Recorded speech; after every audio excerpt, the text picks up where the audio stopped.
എല്ലാ ദിവസവും അതിരാവിലെ ദൈവത്തിൻ്റെ തിരുവചനം ഭാഗ്യവചനധാരയായി നിങ്ങളിലേക്ക് ഒഴുകിയിറങ്ങുന്നു. ഭാഗ്യവചനധാര എന്ന ഈ ചാനൽ സബ്സ്ക്രൈബ് ചെയ്യാത്തവർ ഇന്ന് തന്നെ സബ്സ്ക്രൈബ് ചെയ്യുക. ഞങ്ങൾ അപ്ലോഡ് ചെയ്യുന്ന തിരുവചന സന്ദേശങ്ങൾ യഥാസമയം നിങ്ങൾക്ക് ലഭിക്കുന്നതിനായി ബെല്ലൈക്കൺ അമർത്തുക. ദൈവം നിങ്ങളെ അനുഗ്രഹിക്കട്ടെ. ത്രിയേക ദൈവത്തിന്റെ അതിപരിശുദ്ധ നാമം വാഴ്ത്തപ്പെടുമാറാകട്ടെ. ഏവർക്കും ക്രിസ്തു യേശുവിന്റെ ധന്യനാമത്തിൽ എന്റെ സ്നേഹവന്ദനം. വിശുദ്ധ ലൂക്കോസിന്റെ സുവിശേഷം 16-ാം അധ്യായം 1 മുതൽ 9 വരെയുള്ള വാക്യങ്ങളിൽ ധനവാനായ ഒരു മനുഷ്യന് ഒരു കാര്യവിചാരകൻ ഉണ്ടായിരുന്നു. അവൻ തന്റെ വസ്തുവക നാനാവിധമാക്കുന്നു എന്ന് ചിലർ അവനെ കുറ്റം പറഞ്ഞു. അവനെ വിളിച്ച്, നിന്നെ കൊണ്ട് കേൾക്കുന്നതെന്ത്? നിന്റെ കാര്യവിചാരകത്തിന്റെ കണക്ക് ഏൽപ്പിച്ചു തരിക. നീ ഇനി കാര്യവിചാരകനായിരിക്കാൻ പാടില്ല എന്ന് വായിക്കുന്നു. കാര്യവിചാരകത്വത്തിൽ ബുദ്ധിയും വിശ്വസ്തതയും അത്യാവശ്യമാണെന്ന് തെളിയിക്കുവാനുള്ള ഉപമയാണിത്. വളരെയധികം കൃഷിസ്ഥലങ്ങളുടെ ഉടമയായിരിക്കും ഒരു ധനികൻ. അയാളുടെ വസ്തുവകളുടെ കാര്യം അറിയുകയും അന്വേഷിക്കുകയും വരവ് ചിലവുകൾ കൈകാര്യം ചെയ്യുകയും ചെയ്യുന്നവനാണ് കാര്യസ്ഥൻ. കാര്യസ്ഥനാണ് കൃഷിയിടങ്ങൾ കൃഷിക്കാർക്ക് നൽകുന്നത്. ഇങ്ങനെ കൃഷി നടത്തി കൃഷി വിഭവങ്ങളുടെ വിഹിതം വസ്തു ഉടമയ്ക്ക് കൃഷിക്കാർ നൽകണം. ഒലിവുതോട്ടം ഏറ്റെടുക്കുന്നയാൾ ഒലിവെണ്ണ കൊടുക്കണം. ഗോതമ്പ് വയൽ ഏറ്റെടുക്കുന്നയാൾ ഗോതമ്പ് നൽകണം. ഇങ്ങനെയുള്ള കൃഷിക്കാർ മിക്കപ്പോഴും കാര്യസ്ഥന്മാരുടെ ചൂഷണത്തിന് വിധേയരാകുന്നു. കടച്ചീട്ടുകളിൽ അവരെ കൊണ്ട് താങ്ങാവുന്നതിലധികം വിഹിതം എഴുതി ചേർത്തും കൃഷിക്കാരെ സ്ഥിരം കടക്കാരാക്കാനും ഇങ്ങനെ കൂടുതൽ എഴുതുന്നതിന്റെ വിഹിതം നിലം ഉടമയിൽ നിന്നും വാങ്ങി സ്വയം ധനികരാകുവാനും കാര്യസ്ഥന്മാർക്ക് കഴിയുമായിരുന്നു. ഭൂ ഉടമയ്ക്ക് അന്യായമായി ലാഭം ഉണ്ടാക്കി കൊടുക്കാതെ സ്വന്തമായി ഉണ്ടാക്കാമായിരുന്ന ധനം വേണ്ടെന്ന് വെക്കുകയാണ് കാര്യവിചാരകൻ കടച്ചീട്ടിൽ ഇളവ് വരുത്തിയതിലൂടെ ചെയ്തത്. അങ്ങനെ ചെയ്തപ്പോൾ അന്യായം നിറഞ്ഞ കാര്യവിചാരകത്വ ജോലിയിലും നന്മ ചെയ്യുവാനും സ്നേഹിതരെ സമ്പാദിക്കുവാനും സാധിച്ചു.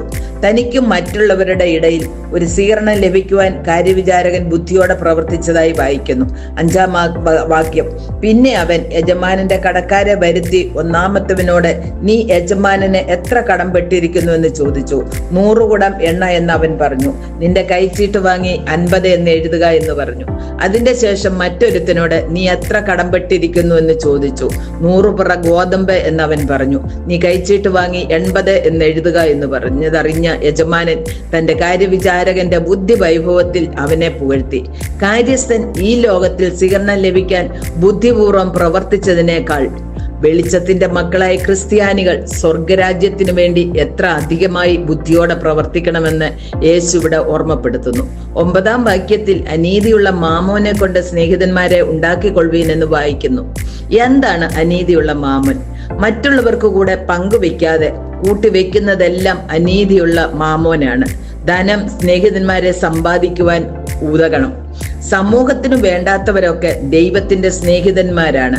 അവരുടെ നന്മയ്ക്കായി ധനം ഉപയോഗിക്കുമ്പോൾ നശിച്ചു പോകാത്തതും പഴകി പോകാത്തതുമായ രാജ്യത്തിൽ സമ്പാദ്യം സ്വരൂപിക്കുകയാണ് നാം ചെയ്യുന്നത്. ഈ ലോകത്തിലെ പണം ഉപയോഗിക്കാൻ സാധിക്കാത്ത സമയത്ത് ആ ധനം നമുക്ക് ഉപകരിക്കപ്പെടും.